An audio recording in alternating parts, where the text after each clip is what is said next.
All right, I'm going to show you how to now add an image. Images are very important. We always want to add images, and there's a couple of steps to this. So, a sample post, just a dummy post and a dummy blog. Yours is going to look a little bit different, but what I want to do is I want to make sure up here in screen options, if you do not see on your sidebar or somewhere down below featured image, you're going to want to set that. And the way you do is just by having that little box checked. So if it doesn't show up, make sure it does. So we're going to add an image. I've got an image already, and let's say I want to put that image somewhere around here. So what I'm going to do is I'm going to put the cursor there. I'm going to add media, and I'm going to upload file, and because this is not in our media library. Had it been in our media library, we can go over here to media library. So what we're going to do is we're going to select the file, and let's say I took this out of my camera or what have you, and it's image number 1234. I'm just using it as an example. You are going to upload that, but what's going to end up happening as this goes up and it goes into your media library is over here on the far right hand side, you can see, okay, well, it's 2,507 pixels. That's really a large image, and that's, you know what, that's okay. We're going to deal with that anyway. But here's what immediately I want to replace.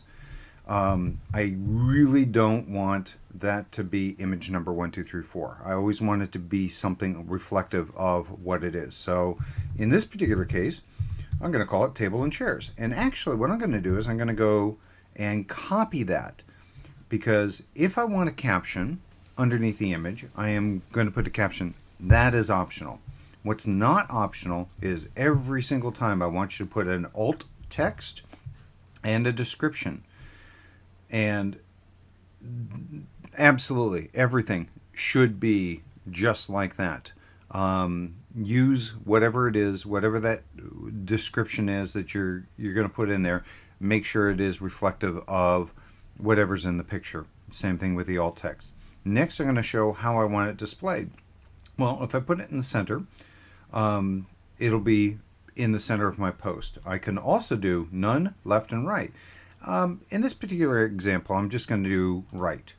And when you click on the image, I want it to link to a media file, which, yeah, you know what, it blows up in a bigger picture or what have you.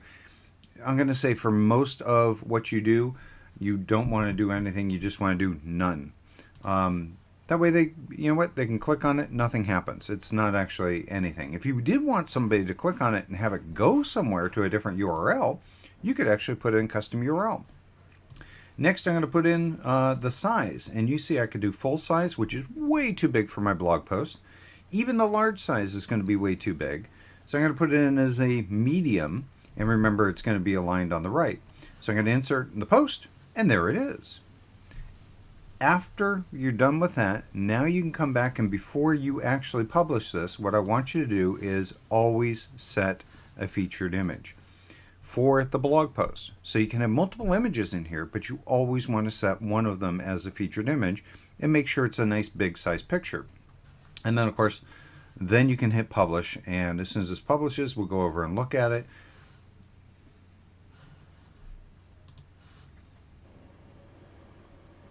So that's it.